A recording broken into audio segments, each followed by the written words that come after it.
Mr. Tarun Chhabra, Special Assistant to the President and Senior Director, Technology and National Security Council at the White House. The discussion will be moderated by Dr. Rudra Chaudhary, Director of Carnegie, India.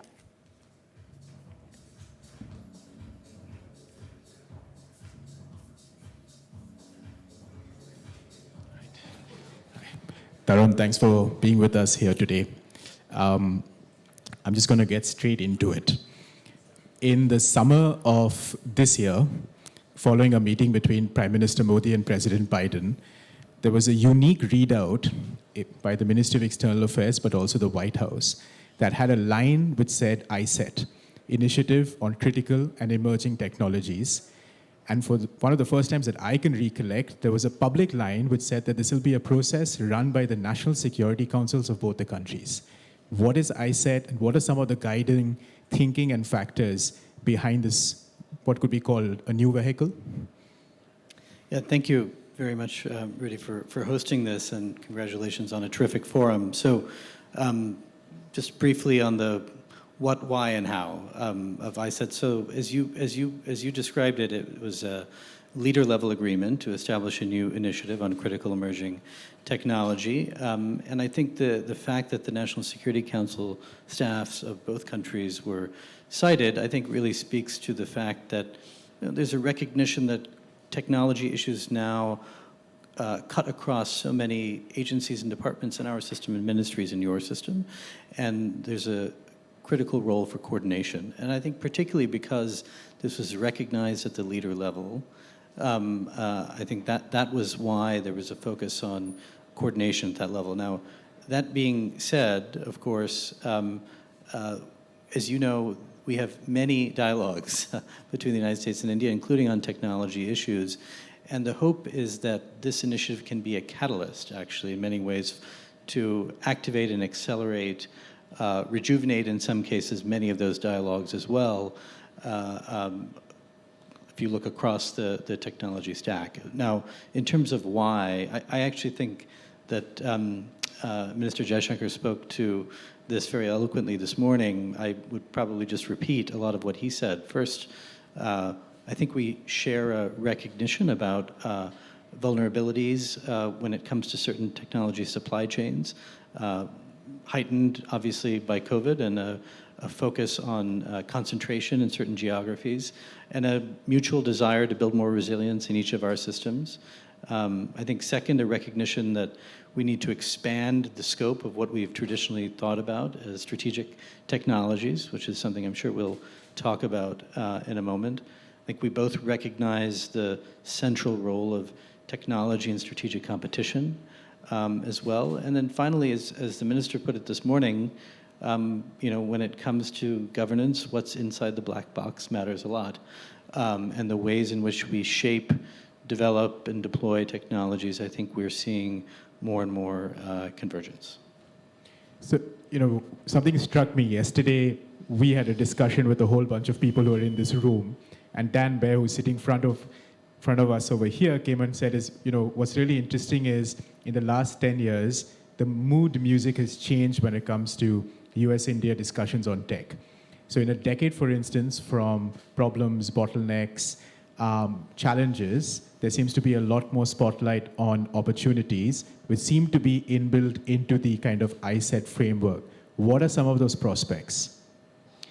Yeah, so hopefully we'll have more to say on the details of the first meeting, as we hope that the first meeting will be chaired at the leader level by the National Security Councils, and so we can get into more specifics at that point. But I think, look, in terms of bottlenecks, we've been discussing a lot of them today, right?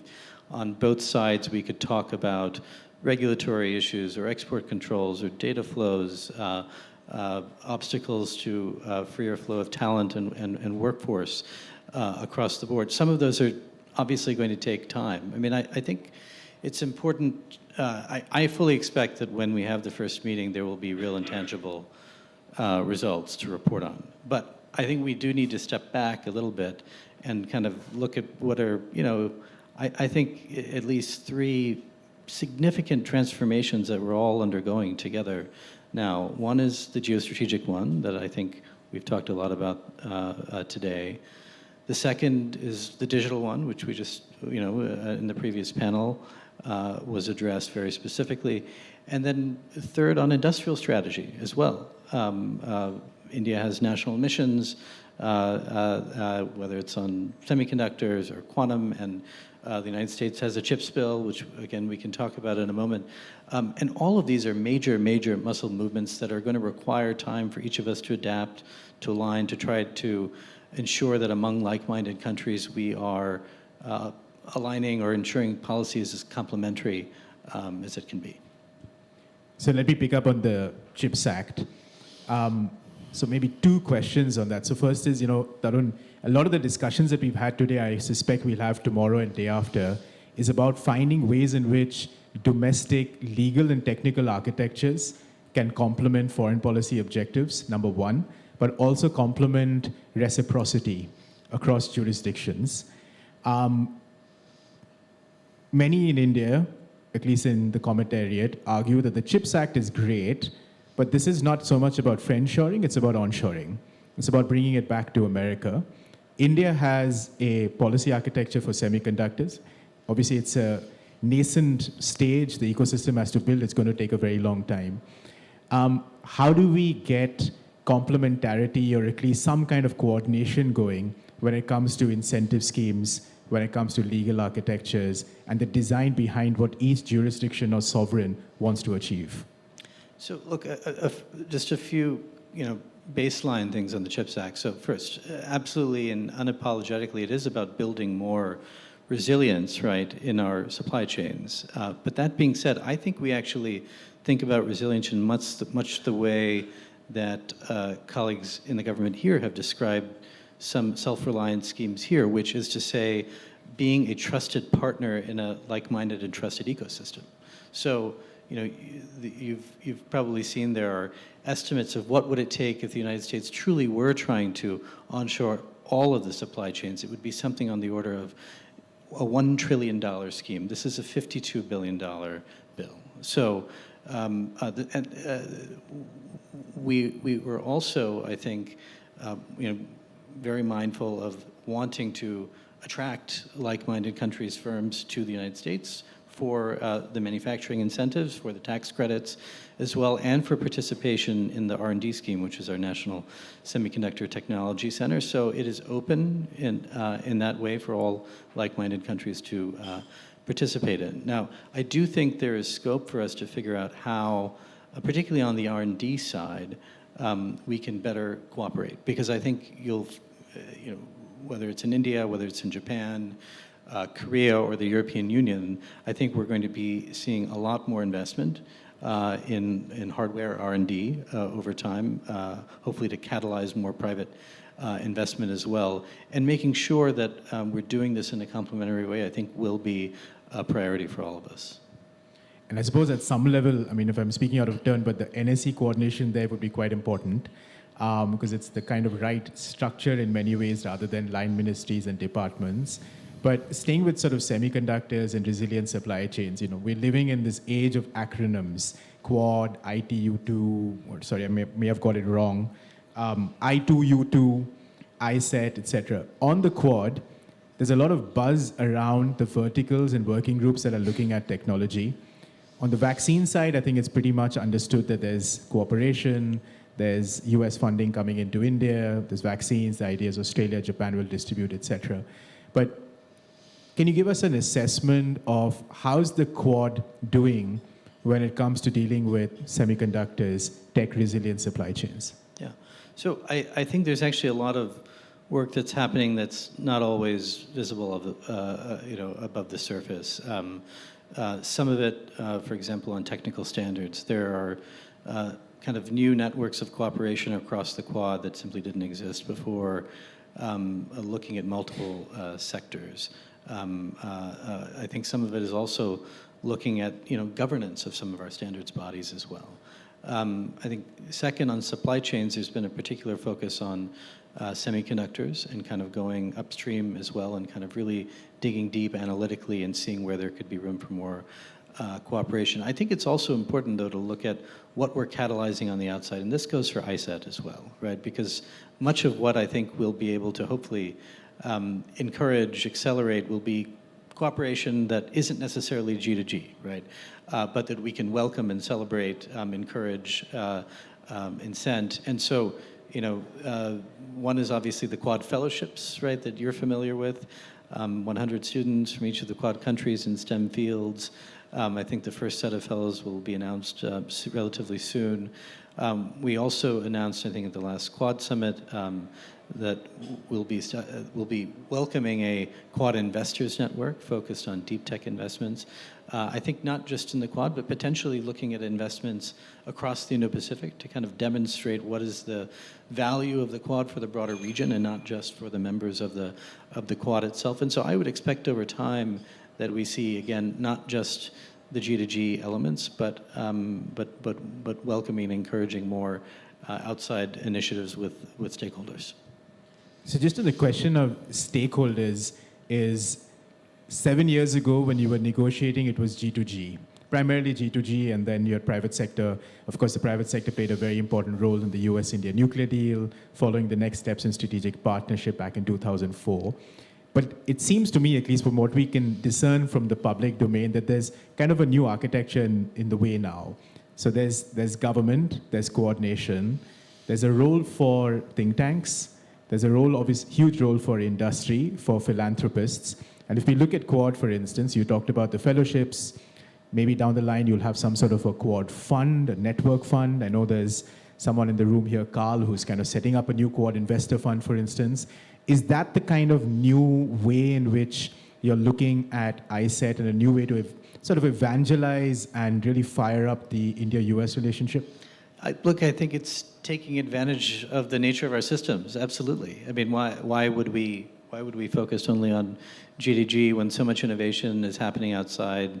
Private capital is looking for investments, and look, they're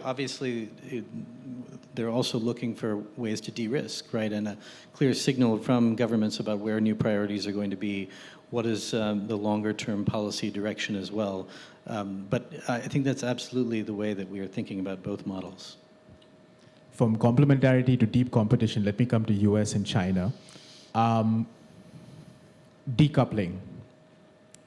Where are the limitations? I think there are a lot of people now genuinely asking the question that, number one, American companies are not diversifying away from China as fast as people thought that they would. Some of that perhaps has to do with the fact that markets are not easy to find, risk is high, there's an investment that's been made. What is the kind of world that you are envisioning when it comes to a massive economy like China in real terms 3-4 years from now?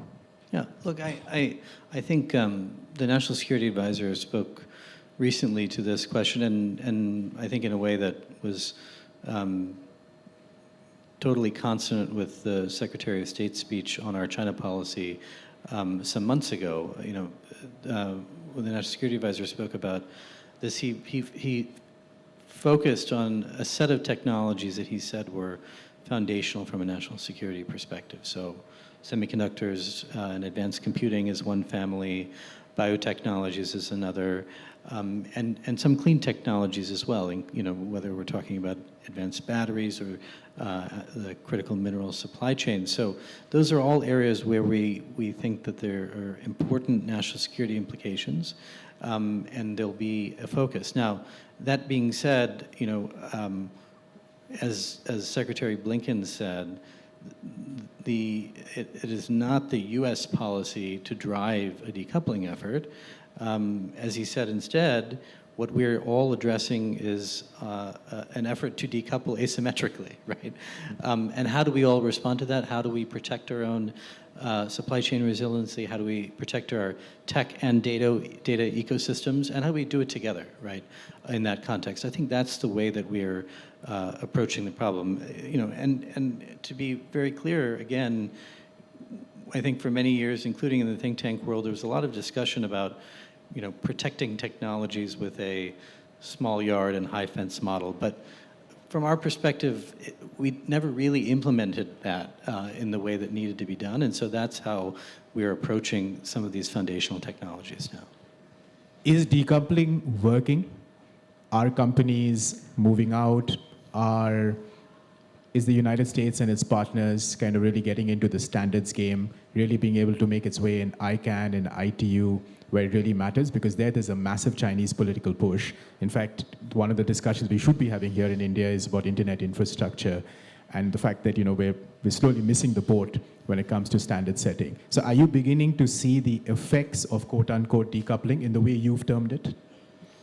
Look, again, I just want to reiterate that the U.S. policy is not driving decoupling. That is not what we're trying to do, right? It's instead to try to partner with like-minded countries to advance our shared objectives, which is what we're trying to do in the ISET context, what we're trying to do in the Quad context. Now, yes, I absolutely think that a lot of firms are looking very carefully at their supply chains, right? And they're doing modeling, they're doing red teaming, which I think is responsible to do, right, in the current geopolitical context. And maybe they weren't doing it 1 year ago, but they're doing it today. So I think that's a healthy impulse for everyone. And we'll see kind of where that leads them in terms of maintaining current levels of investment, perhaps not expanding them, let's say. That may be where a lot of it ends up. But, I think you'll hear more from the administration soon kind of on, given the actions that we've taken, what does it mean? How do we provide more clarity, certainly to U.S. businesses over the long term? But I think overall, the adjustments that we think are necessary, I think are beginning to happen in a healthy way. No, thank you so much, Tarun, and thanks for spending that time with us. We know it's a packed schedule, and we wish you all the best. I think ISET it's innovative, it's agile, for lack of a better term, it's out of the box, and it has a huge amount of promise, and maybe that'll be one of the challenges, is that there's just a bit too much promise. So you've got your work cut out for you, but we look forward to having you back at this forum or at Carnegie India to talk more about ISET once the next readout comes. Tarun Chhabra, thank you for spending the time with us. Thank you very much.